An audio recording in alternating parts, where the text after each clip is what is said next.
La Escuela del Alma, capítulo 28. Devoción. En las primeras etapas del grupo, cualquier devoción que sea practicada deberá ser simple, pues hasta que el grupo comience a fundirse en una unidad operacional, nada que pueda ser de utilidad a nivel colectivo puede sostenerse o enfocarse. Por lo tanto, el proceso de preparación para formar un receptáculo comunal que pueda contener el rocío del cielo, como es llamado tradicionalmente, requiere de etapas definidas, comenzando con el modelo más simple de devoción individual. Sin duda, varias personas que ingresan al grupo ya tienen prácticas devocionales que se dejarán a un lado a menos de que existan razones excepcionales que forman parte de las prácticas religiosas diarias, como las oraciones del Shema para un judío o la oración del Padre Nuestro para un cristiano devoto. El propósito es lograr que el grupo empiece en el mismo nivel para obtener un sentido de unidad en el objetivo, así como para aprender una técnica específica, porque contrariamente a la creencia común, uno debe aprender a rezar.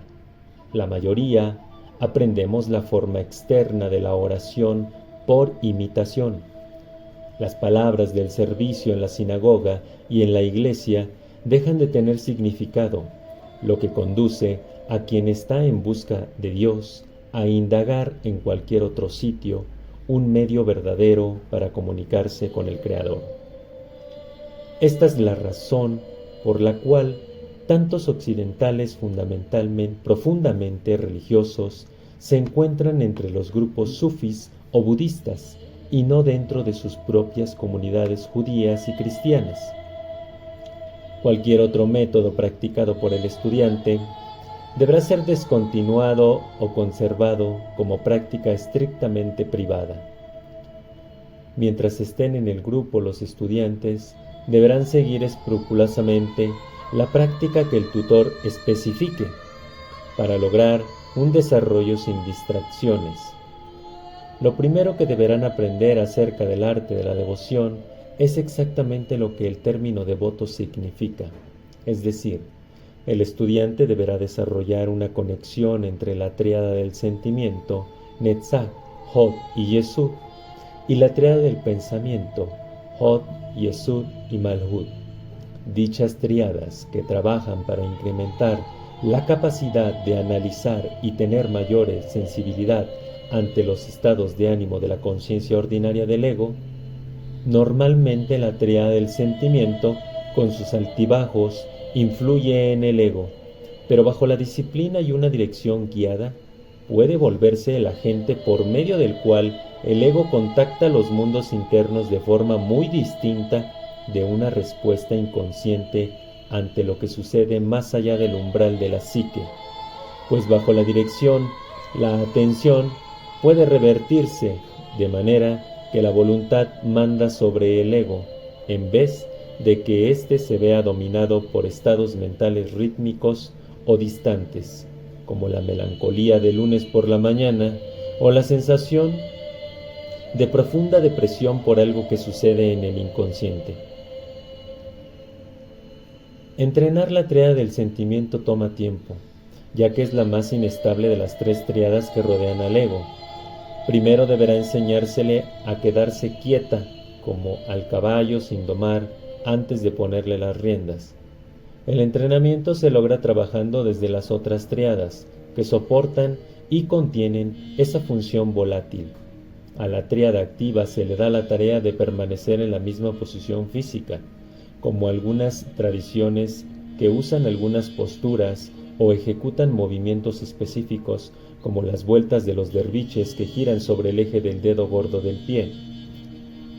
Ambas soluciones utilizan el exceso de energía y la enfocan hacia un centro quieto, silencioso, que será ocupado por el estado consciente de la tríada del sentimiento. Asimismo, la tríada del pensamiento, que se le da algo para contemplar, que pueden ser palabras de una oración o un mantra en hebreo, en inglés o en cualquier idioma que sea apropiado. En este caso, puede ser útil repetir estar quieto. La combinación creará la estructura y la dinámica adecuadas para una experiencia devocional. Al principio, la práctica de devoción deberá efectuarse bajo la dirección del tutor. Tal vez la primera sesión dure toda la velada, para que a todos les quede claro qué es y cómo debe realizarse. Es posible que surjan preguntas tanto acerca de asuntos prácticos como sobre la rapidez o si la frase debe ser pronunciada en voz alta, o sobre asuntos teóricos como la forma detallada en que trabajan las tríadas durante una meditación. El ejercicio deberá ser practicado en casa durante el día, para que el estudiante pueda darse cuenta de lo que puede o no hacer. Por ejemplo, algunos descubrirán que no pueden concentrarse o no pueden conservar la postura que les fue sugerida. Esos problemas pueden resolverse en privado, pero de preferencia en la reunión semanal, para que todos puedan ver y compartir los éxitos así como los fracasos del ejercicio.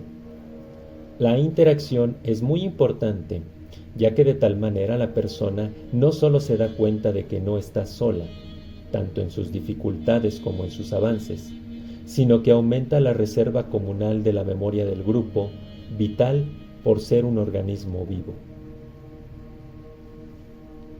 Cuando haya sido establecida la primera práctica devocional, esta puede utilizarse para equilibrar el lado teórico y el ritual de las reuniones con regularidad, en que una de cada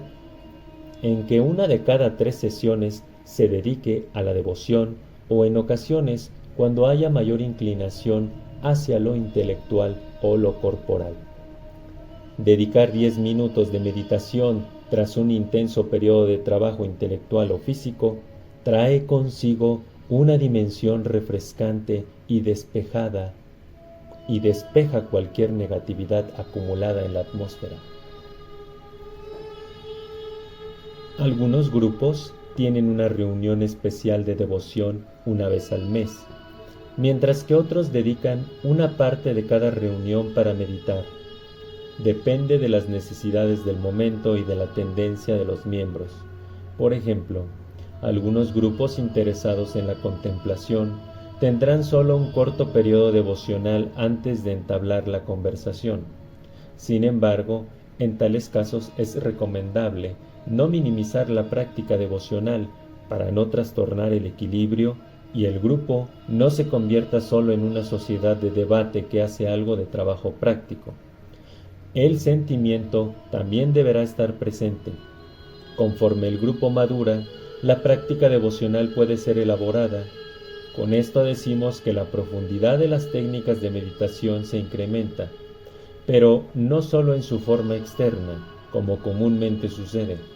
Por ejemplo, durante la práctica quizá los estudiantes desvíen su atención de la tríada del sentir hacia el triángulo del despertar, justo arriba del umbral que se extiende entre Hod y Netzach. Esto hace que, mientras meditan, pueden notar sus procesos psicológicos y al mismo tiempo estar conscientes de su parte física. Desde luego, no resulta tan fácil como el simple ejercicio de mantener la atención en un mantra. Pero la devoción con una ejecución decidida y diligente precipitará una plegaria de un orden muy distinto. Por ejemplo, la persona se percatará no solo de sí misma, sino de la situación de otros estudiantes en el salón. Tal vez esto no sea una ventaja, dado que provocará distracción. Sin embargo, con el tiempo, la presencia de los demás realzará la meditación personal y comunal y además aportará mayor poder a cualquier plegaria del grupo, razón por la que existen las iglesias, las sinagogas y las mezquitas. Por desgracia, la mayor parte de las congregaciones han olvidado la verdadera razón de sus reuniones, que casi siempre resultan situaciones sociales o tribales. Pese a que existen individuos notables que alcanzan gran profundidad o altura por sí mismas, la mayoría tenemos que trabajar en grupo para elevar nuestras oraciones. Por tanto, el esfuerzo colectivo permite incluso a quien tiene menor desarrollo espiritual ser elevado mediante el poder generado por una congregación. Este era el propósito original de las agrupaciones religiosas. Más tarde, el grupo podrá desarrollar prácticas devocionales específicas, que pueden diseñarse para una sola ocasión o acumularse durante algunos meses hacia un clímax quizá con base en una festividad religiosa. Dichas celebraciones fueron diseñadas y programadas específicamente para que correspondieran con ciertas épocas del año, cuando ciertos equilibrios de energía cósmica y espiritual estuvieran presentes. Desde luego que tales prácticas de devoción deberán estar relacionadas con los principios cabalísticos para que puedan existir una resonancia ordenada de acuerdo con las leyes del universo. Por ejemplo, una meditación hecha al amanecer puede iniciarse con la conciencia en Malhut, el mundo físico, empezando con los 4 elementos. La meditación puede hacerse experimentando cada estado de la materia por cómo permanece, fluye, vuela o irradia a través del cuerpo. La siguiente etapa puede ser situar la atención en el ego, sus tríadas circundantes y sus funciones.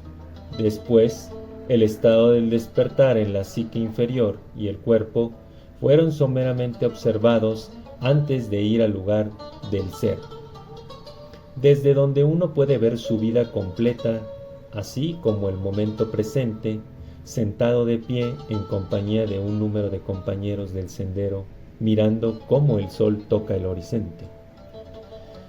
Esto conducirá hacia un cambio de dimensión y mientras sigue la repetición de una plegaria, de petición o alabanza específica, el estado de conciencia puede cambiar del mundo físico y del psicológico al del espíritu.